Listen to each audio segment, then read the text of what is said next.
Hello everyone, and welcome back to I Wish the Kid Upstairs Would Stop Screaming at Fortnite. So during this BCS season, occasionally I will stream and chat and I will scroll through Fuzzy Paradox's page, kind of look at those fancy pie charts and topping graphics, and just kind of scroll through, kind of discuss the meta and kind of see, at least for me, I'm looking to see if there's any cool spice worth kind of digging up. And it was while doing that that something in particular caught my eye in two separate pie charts, but not ones for premium. They were actually ones for V. If you thought the thing was Fenrir, good eye actually, because that is true. But what we're here to talk about is Enigman Storm. Now, when Enigman Storm was first revealed, I was very excited and was like, oh man, I'm going to build a premium deck based around Enigman. And that dream quickly shattered because a lot of the pieces, the older Enigman cards, aren't that good, which is kind of tricky when the only other Enigman card we have in V is Storm himself. But thankfully, Storm is all we'll need. So let's not waste any more time. Let's just get straight into the deck log. Okay, so here we are in the deck log, and here's the list. This is probably most similar to the list that I think topped V in leads.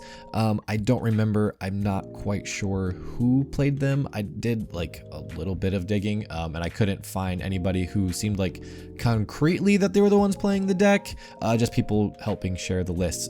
So if you are that person or you know who they are, feel free to shout them out down below. But Storm, and this list in particular is what made me kind of take another look at Storm, especially for something like Premium, because I feel like it is a perfect V deck to kind of transition into Premium, because with just a few old era cards, it can really elevate this deck up and raise its ceiling that much more, I feel like. Really, this entire deck is built just around Enigman Storm and using Enigman Storm as much as possible. He's our main Vanguard, he's our main play. Everything we want to do is to be on Storm. Now, the list that made me take another look at this card made me kind of, or turn my thinking of this card on its head, because I started to look at Storm as an X Gallop that we can use while our opponent is on grade 2. Mainly just because I feel like there's enough similarities between the two to kind of warrant that comparison. So his first skill is that for every Enigman card you have in your soul, he gets plus 5k. Now in V, this is kind of a moot point because the only Enigman card in V is Storm, but in Premium we have other ones, and really the only other ones we care about are the ride chain, just because everything else can be anything, but the ride chain gives us 3 Enigman cards in Soul, which gives Enigman Storm a 15k boost right from the turn you ride him. You go into a Force 1, he's 38k and already 2/3 of the way there for his second skill. Second skill being that at 20k power or greater, he gets an extra critical. If his power is 35k or greater, he gets an extra drive check, which is another similarity to X Gallop.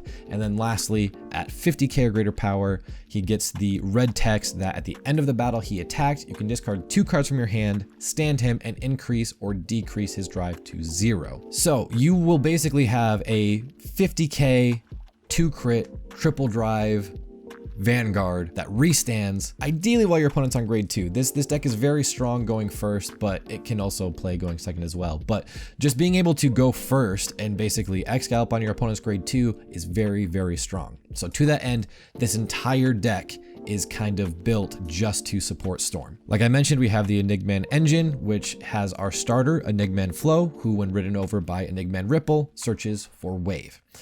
Speaking of, we have Enigman Ripple himself. This is a very important piece, and ideally you're probably going to be mulliganing very aggressively for this card, because this is kind of what sets you up for everything. Also, we run a very low grade 2 count, so these searching for our grade 2 is really important. Also has the other skill that when he's placed on rear guard, we can discard a grade 3 Dimension Police and search for Storm and add it to our hand. So just more kind of consistency wrapped up in this card. Also to a similar end, we have 2 copies of Enigman Squall, which basically is just more copies of Enigman Ripple. He does have a skill to give something 4K when his attack or something he boosted hits a Vanguard, but that is a very highly niche situation that likely will not really matter too much if it does come up. And then we have the Enigman Wave, literally just here to be a grade 2 ride that has Enigman in the name, which is why we're only running 1 copy. Other things we have to kind of support Enigman Storm are things like Brad Black. While Storm is already a very strong play going first, if we go second, we can just elevate that game plan even more by having Brad Black give us an extra Vanguard attack during the turn. And then next we have Dimensional Robo Dizoris, just to kind of up the drive checks on Enigman Storm or to get them back to try and pressure our opponent even more with our second Enigman Storm swing. Those are the 2 pieces that I feel like are kind of the core for this deck that you don't really want to change. You pretty much always want to have your grade 3 lineup be these 3, but the rest of the pieces can be kind of fluid. So you can kind of play and feel for what you want to see in the deck. To that end, we have something like Dackgiri. Dackgiri is really great because if our Vanguard's power is 30k or greater, we can counterblast 1, put him into soul, draw a card, and give one of our Vanguards plus 15k. This is obviously just to help raise the power level for Storm to reach that 50k threshold that he needs to hit. Then we have 3 copies of Dimensional Robo Dijacker. Personally, I really like to up the pressure on my Storm swings, so making him a 3, sometimes 4 crit, maybe 5 if you're getting real crazy with it and decided to go force 2. That just makes those Enigman Storm swings just that much more of a PG or die scenario. Next, we'll have 3 copies of Eternity Chaser, which is really only here to provide some extra defense to bolster this deck. While it's in the back row, we can Soul Blast 1 and retire it and nullify an opponent's rearguard attack that is 25k power or less.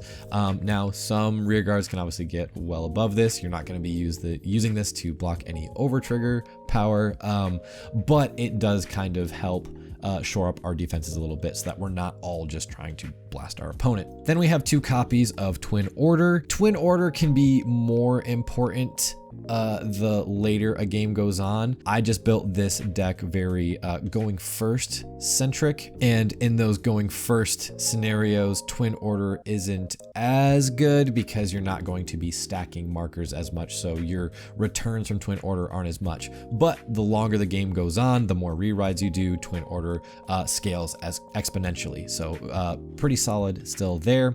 And then we have 3 copies of Commander Laurel, just because, again, if we go first, we can use Laurel to double our Vanguard's power and give it an extra critical, which can make Storm very easily a 76k and 3 crit restanding Vanguard with just this skill. Next, we'll talk about triggers, because triggers, I think, are where things get even more interesting in Premium compared to V. Obviously, we have the over trigger, as contentious as it is, as long as it's there, we kind of got to run it. And Brant Gates over trigger is obviously nuts, as I'm sure you are probably aware, especially in this deck. You see this on a Storm swing, all of a sudden your opponent really needs to have 2 PGs just to not die. Doesn't matter how much damage they have, they are going to die with 1 hit from Enigman Storm. Then we have our Heal Guardians. Heal Guardians, obviously, just solid. Also kind of helps protect us in the early game so that we can get to our very insane Storm turns. We're running 4 draw PGs just because Perfect Guarding is good. If you want to, you could probably make room for the Elementaria Sanctitude, but I don't think it's all that necessary in this deck. Next, we have 4 Stride crits. These aren't necessarily the most needed, but it does keep us from discarding any of our grade 3s when we stride, which those are mainly things that we want to be riding and calling to rearguard as much as possible. But that being said, we don't necessarily have to stride too much in this deck. But if we have to, this is obviously nice to have, and we have the space for it. And then lastly, we have Linka. Again, this is one thing that I love about having in Premium is that especially taking a V deck into premium, is that we have the Storm engine, which is kind of our main game plan, but then we can have something like Linka to help augment our game plan even further using our G zone. So if we don't get to do an Enigman Storm turn, if we don't actually hit the pieces we need to benefit from that, we have backup plans in our G zone, which is really cool. And Linka just gives us an alternative winning condition, which is very cool. Now, I am going to show you the most affordable Dimension Police G deck. Honestly, if you want to play this deck, this is all you need. Now, I know a lot of people are probably, who aren't already playing Dimension Police or haven't already bought into the clan and would like to, are probably put off by the insane price tag of Geomaglass these days. Which is why I'm very happy to bring you something that doesn't run Geomaglass or Stark. Obviously, if you have access to those would be a shoo-in right into this deck. I'm not gonna sit here and tell you that you don't need it.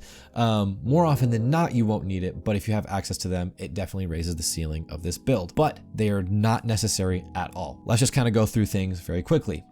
We have Cosmo Winger Unibird Galaxy. Very fantastic card, gets very, very high power, gains crits and extra drives. Also has the burst keyword, so this is one of our alternative win cons with Linka, just in case Storm didn't do the job himself. Next, our other kind of stride backup win con is Excalibur, because like I said, Storm is basically Excalibur in this deck, and if we can't do Storm or can't get Storm as big as we would like him to, we can always go on Excalibur and basically do the same thing, especially if we have Linkas in hand because he has the burst keyword. And then I kind of threw a final Dimex in here for some reason. I think my thinking at the time was that this is a damage and I play, but Unibird also doesn't cost any damage. So I don't know what I put this in here for. You don't need it, just run another Unibird or something. I would honestly just run a third Gira Gamelgos or a Unibird. Speaking of Gira Gamelgos, this card is great, and since it just came out, it shouldn't be too hard to get. So if you're interested at all in playing Dimension Police at any point, at least pick these up because you don't want another Geomaglass on your hands. But he just Soul Blasts and gets us 2 grade 3 normal units from our drop back to our hand, which are very highly reusable pieces. Basically, you turn your drop zone into a toolbox to reuse things that you've probably already used.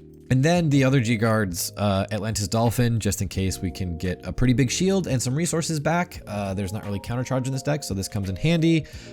Geo 5, if for nothing else, because he looks cool. And then we have Excalibur, just because he can give our Vanguard plus 4K until the end of turn. And after playing a lot of Dungaree, I have learned not to underestimate just how beneficial a 17K base can be. And I do want to stress that this is a very affordable G deck. Honestly, Unibird is like $3. Gira Gamelgos is $3. Excalibur is under $1. It's been reprinted several times. Same with Atlantis Dolphin. Same with Geo 5. And I think this is like $1 as well. So this is literally a $20 G deck for Dimension Police. So if you play V and you have a Dimension Police deck, you can literally spend an extra 20 bucks and have a solid G zone that has basically everything you will use most frequently, and then you can maybe pick up some other pieces like Geomaglass a little later on. Now, one thing I do know too is that some of these Enigman pieces, these older Enigman pieces, are starting to get hard to find, and especially for people outside of the States, where I know it's probably a little bit harder to get some older pieces. For that, I do have more of just like a V+ build that I will show you right now. So this is what I'm calling the V+ build, just in case you don't have access to some of those older pieces. It definitely changes the way you play slightly, but I at least wanted to give people an option of something that may be even more budget friendly and also with a solid play experience. So already we still have our main 3 grade 3s here. We still have the Dat Giri here, but we are now running Dimensional Robo Kaizard just because he can help stack our force markers early, and without the Enigman pieces in Soul buffing up Storm, we're gonna need something to try and get that power buff there. Also to support Storm, we have Gel Sludge, which is just solid piece. It can more often than not just turn into a card draw for us, and occasionally if our opponent is really soul starved or just needs their soul for specific things, can just make our Vanguard swings that much more scary.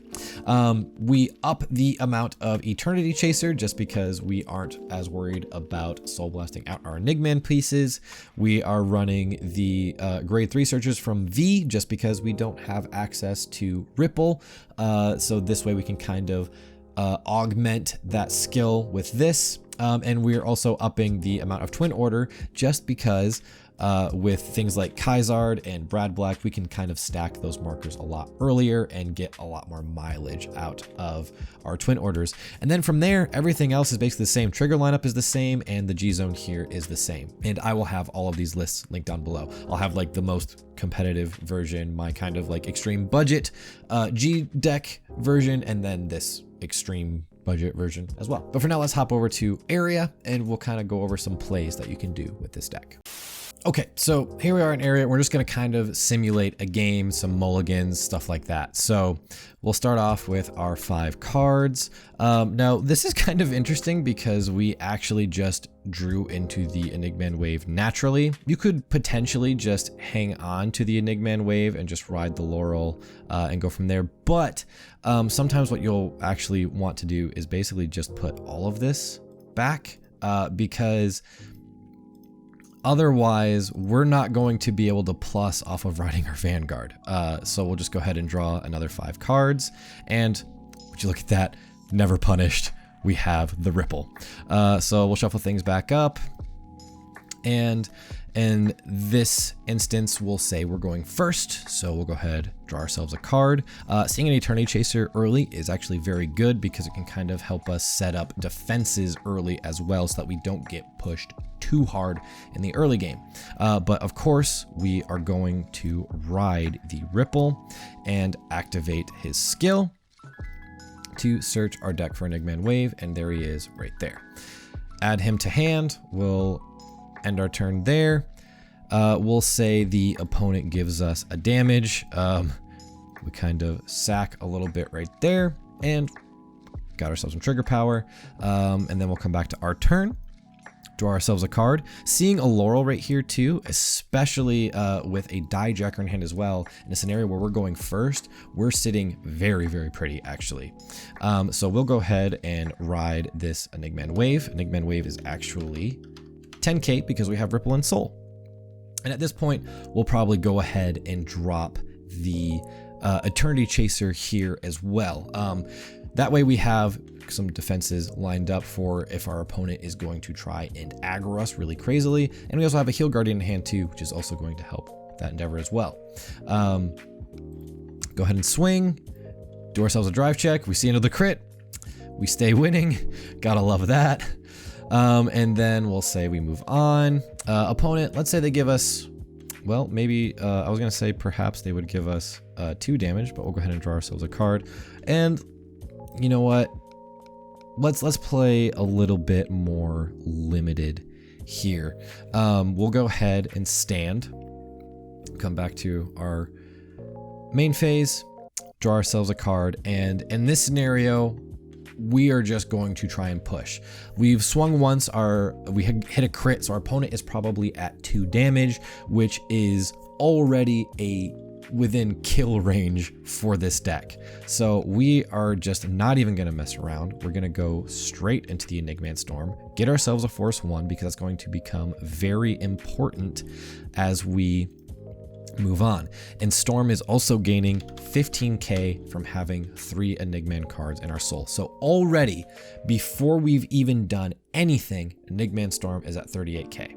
So at this point, we'll go into our main phase. And here's where we can get a little extra spicy, because if we want to, we can fully overcommit and proc Laurel, but considering we have a Dijacker in hand, that doesn't seem all that necessary. We're gonna do it anyways for the high roll. Let's go ahead, we'll call down the Laurel. We already have a target to be arrested with Eternity Chaser. Let's go ahead and call down this as well. And let's go ahead and we'll also call down the Brad Black. Now, ideally we want to have this Brad Black in our hand for next turn, but this is totally fine because we can actually call over this Brad Black and then add it back to our hand with our Gyarados Gamelgos during our opponent's turn, provided that they don't die right here. So we will go ahead, we'll activate Laurel, counterblasting 1, resting 4 of our rear guards to then double our current power, which 15 plus 38 is 53. And now we're sitting at a very cool 76k with 3 crit. Very scary position for our opponent to be in. Now at this moment, we'll go ahead and call over the Brad Black with Dizoris so that we can give our Vanguard even more drive checks. And we'll go ahead and we'll call down this Dijacker too. Now, basically what we'll do at this juncture is just go ahead, swing with this Dijacker. Maybe we swing at a rear guard that's still on the board that we can hit, or maybe we just swing and whiff. Doesn't really matter. All that matters at the end of his battle, we'll retire him and give our Vanguard another critical. So we are now 76k and 4 crit to our opponent, who is at ideally 2 damage. Now, there can be some argument to just go ahead and swing with our Dizoris and activate its skill to give our Vanguard an extra drive check and 10k power for before our first swing, or we can hold off and use it after we swing with our Vanguard to get him back up to at least 1 drive check. Either way can be correct because you're going to get the same amount of drive checks either way. It's just how much pressure do you want to put on your opponent right away. Personally, I feel like just having more power on both Vanguard swings is probably better right here. So we'll go ahead, swing with a Dizoris. Dizoris will then activate his skill, counterblasting 1, moving him into Soul and giving our Vanguard another plus 10k. We are currently at plus 63 and plus 3 crit, while our opponent is still on a grade 2. Like I said, this deck is actually very crazy. We also have 4 drive checks now, so we'll just go ahead and swing. And first check, we get a draw trigger. Of course, we slap that power on our Vanguard. We draw ourselves a card. Second check, no trigger, but a storm for next turn, which is good. Third check, another draw trigger, I suppose. We're now at 100k, while our opponent's still on grade 2. Draw ourselves a card. Let's see, that was 1, 2, 3, 4. We'll just give all that power there. And we will just double our critical to plus 7. Remove that from the game. Draw ourselves another card. 4 drive checks with the over trigger at the end there. And at this point, let's just go ahead. We discard these 2 from our hand, restand our Vanguard, swing again for, I don't even want to add the double power, but we're at 8 crit, 200 million and 200 and some K power. That is how this deck works, right? This is a perfect example of what you want to be doing with this build. Now, if you would like to see me do actual gameplay in Cardfight area for deck profiles going forward, let me know. I just figured at least this way I could kind of run through some things, show you kind of just sample hand, sample mulligan, and a kind of like goldfish test game. If our opponent didn't die there, we'll say our opponent, you know, swings a good handful of times. You know, they we'll take all the damage they want to give us, right? Put that to damage. We'll take another damage, and we'll take a 3rd damage. Now that's actually pretty good right there. We take that, and then we'll also probably at some point go ahead and G-Guard with our Geomaglass. We will be Soul Blasting 1. Obviously, we're going to Soul Blast out this Dizoris, which is the only thing we really want to Soul Blast. And then we get to add back 2 cards from our drop to hand. So we get to add back this Dizoris, and we'll add back this Brad Black as well, because we're already sitting on an Enigman Storm in hand. If worst came to absolute worst, we could also PG a couple of times, and we are also sitting on the Eternity Chaser still in back row, so we have good amount of defensive options. Obviously there's some things that could just completely blow us out, but we are not sitting too terribly. If we're able to survive what our opponent does, we can just come back to our next turn, draw ourselves a card, and it's at this point that things would probably get extra crazy. We will just go right into the Brad Black, get ourselves another force marker, and obviously we're going to slap that on our Vanguard. Now, here's a perfect example where we don't really need to use Laurel here, because we're already going to be sitting on more than enough power. But what we might do is actually call over him with this Twin Order here. And we'll call down 2 Dizoris. At this point, we will swing with the Brad Black, get ourselves a Twin Drive, and at this point, we'll probably just give that power to our rear guard, give ourselves a 2nd check, nothing too fancy. But then we can activate Brad Black's skill to check the top 7 cards of our deck, add a grade 3 we find there to our hand, and honestly, we can add the Heal Guardian to our hand to try and shore up our defenses, but this is obviously going to be like a final push turn. So if anything, we would probably just try and deck thin, and I imagine we'd probably just want to add this Brad Black to our hand potentially. And then we will shuffle the deck back up, and we will discard 2 cards from our hand to Superior Ride this Enigman Storm, getting ourselves another force marker, slapping that on the Vanguard, and Storm is now getting plus 20k from the Enigman cards in his soul, and by himself he is 63k. Now, here's where things get a little interesting, because you can save those Dizorises for the swing after your Vanguard to get his drive checks back up, but we will actually swing with this column first just to activate the Twin Order to give plus 30k to our Vanguard, which is going to look something like this now. Okay, 93k. 31k is nothing to scoff at either. So then we will activate the Dizoris here, put it into Soul, give our Vanguard another 10k, and now we're clearing the 100k threshold, and we are basically Excalibur at this point. Also, let's not forget to add our crit here. Now, at this point, I think I would swing with Storm unboosted, just because, you know, save a little bit of power for the next swing. And we're looking at a triple drive. So we've got 1st check, 2nd check, and 3rd check, a stand trigger. This is where it kind of feels bad, because we can stand this, but that's not really going to do anything for us, sadly. So sometimes it can be worth swinging with that booster. But now we'll trigger Storm.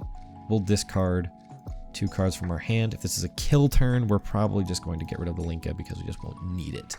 Restand Storm, but before we swing with him again, we'll go ahead and swing with this Dizoris, activating its skill to counterblast and put it into our soul, and giving Storm yet another 10k. And now we're back to 1 drive check. So we'll swing for 121k and a single drive check. Nothing too fancy, but honestly, if our opponent is able to live through all that, I feel like they've pretty much earned it at that point. All right, well, that is the deck, everybody. I honestly hope that you give this thing a try. I tried really hard to come up with a Dimensional Police deck that was fun, playable, can actually like hold its own against some top decks. Like, there's definitely going to be decks out there that will be difficult to deal with, but I don't think that this deck is so bad that you're not going to see wins.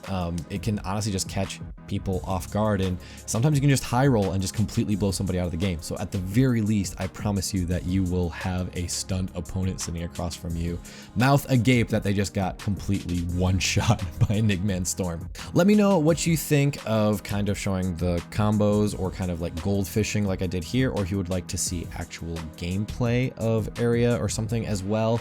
I think that's one thing I want to start doing going forward, because I'm realizing that just because I know decks inside and out, and there's people who know a certain clan inside and out and can just kind of pick up and know how to play, that people who are just trying to find something new may not know what to do with a deck just based off the list. So this is something that you like and you would like to see more of, just let me know. Also, you know, like and subscribe and all that, because it helps me out a lot. I appreciate you a lot for it. But oh yeah, and follow me on stuff if you want to. I go live sometimes and we talk about Vanguard and other things. But yeah, I think that should actually be everything now.